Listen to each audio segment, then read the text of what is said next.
And are we living in an ad pandemic? A media insider weighs in on cutting through the clutter.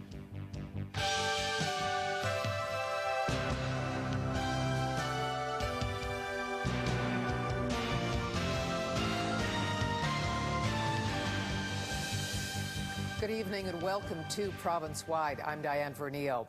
Still ahead, hundreds, even thousands of ads come at you every day. This industry insider reveals what they're doing to cut through the clutter. Advertisers have to offer you something in exchange for your time and attention for their ad.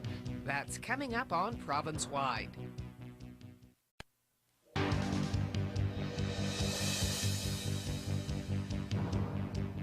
Welcome back to Province-Wide. I'm Diane Vernio. It's hard for most of us to escape advertising. In the course of a day, you'll see hundreds, even thousands of ads.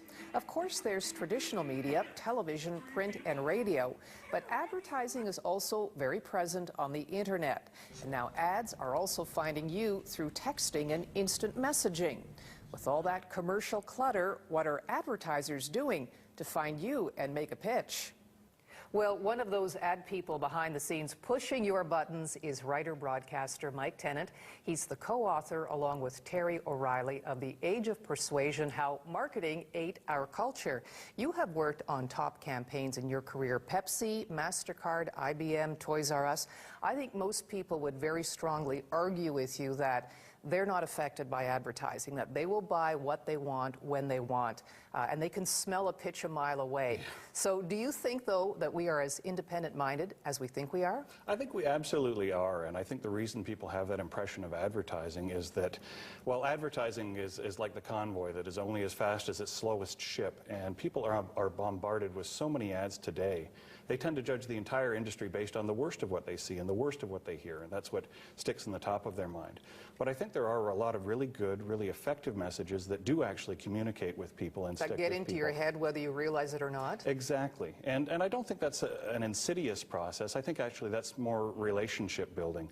As a 30-year veteran of advertising, as my colleague Terry O'Reilly is, I wish we had that kind of power. We'd all have villas in Aruba right now, but the fact is advertising is really just a proposition we put to people, and it's up to them whether they want to go with it or not. There's no subconscious process that people seem to think there is. Okay, so you persuade people to buy things, to buy products and services. What works? Works engaging people, talking to people, understanding people, being personal with people, and that can work on so many levels. But I think the main thing is to have an emotional connection with people, and that can be done through a great idea, a great entertainment, some sort of proposition that engages people. But there are no tricks and there are no short-term ways of getting people to buy a product. You cannot yell or argue a person into buying. Humor, using celebrities, humor's they all work? Tremendous, for sure. People reward you for making them laugh, and that's a great technique in my business, and Terry is also absolutely a master at that. People are grateful for that, and that goes to a point we make in our second chapter, which is breaking the contract, and that advertisers have to offer you something in exchange for your time and attention for their ad, and sometimes that's entertainment, sometimes it's a proposition. I think the key effect is that people have to be glad that they were exposed to the ad for it to be effective. Okay, you are no big fan of telemarketers. Why not? They do the same thing you do. I mean, they're selling. Telemarketers absolutely break the contract, and we make that point in the book. The fact is, telemarketers offer you nothing except an interruption of your dinner in exchange for a sales message, and there your chicken Kiev is getting cold as you have to listen to a pitch for new windows in the front of your house.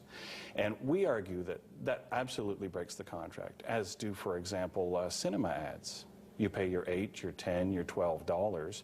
You're paying for an experience that gets you away from the world, and yet what the theater does after they take your money is they sit you down and they sell your time and attention to advertisers. So it seems like you can pretty much go nowhere these days and not be bombarded by ads. From when you wake up in the morning, the radio's on, TV during the day, you mentioned the cinema, the internet. Absolutely.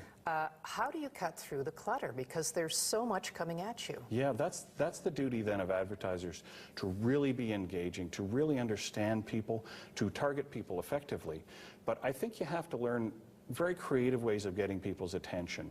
I have to engage you in the ad, in the proposition, in the humor, in the concept I'm doing. I have to make sure I use the right medium for you.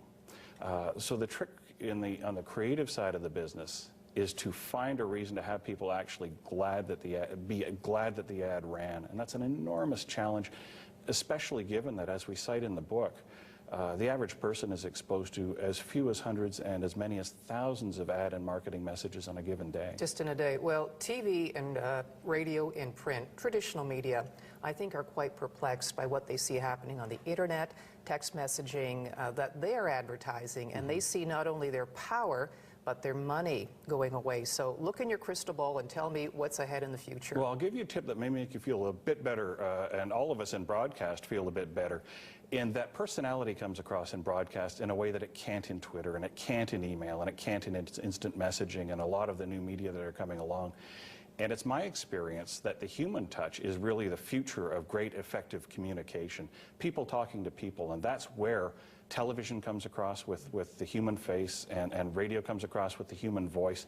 If you get those personalities into it, you actually are building relationships between people rather than sending words off to people. And I think that's a great ace in the hole that broadcast has over these new modern media. There is some new media out there that doesn't need or want advertising, and you have to wonder about your future. I mean, look at YouTube, where you have citizen journalists or, you know, anybody with a funny cat is dumping their material in. Absolutely. And you see it for free, and there's no advertising. So does that worry you? Well, we say in our chapter on the YouTube generation, that is part of the enormous shift that now people out there are the new media. They have audiences, vast audiences on their own that they never had before. It means that people in my business have to look beyond traditional media. We use traditional media, but I think we have to use it in concert with the new media. There's also sort of a guerrilla movement outside of mainstream ad media where people are using very creative ambient methods or publicity stunt types of methods to get people's attention. It's horribly these viral effective. ads, right? And they spread virally, and they can be horribly effective. They can also be a tremendous nuisance and backfire on the advertiser. We have to look at that outside of the mainstream media, and in the marketing business, I think we have to look at the entire picture and learn to amalgamate these old and new media for campaigns. Is it getting easier or harder to persuade people? Way harder, because of all the ad clutter, as we call it, the media pandemic of the 21st century. It is so hard to wrestle people's time and attention. You really have to earn it, and there's no fast way to do it. I don't think you can yell at people or use gimmicks or tricks and have a lasting marketing relationship with anybody. So you have to be charming, you have to be earnest, you have to be clever, you have to be engaging, and it is so hard to do well. I think you've done a good job today, Mike Tennant. Thanks very much for talking to us Thanks today. so much, Diane. Still ahead, it's your comments, how to reach us. That's coming up on Province Wide.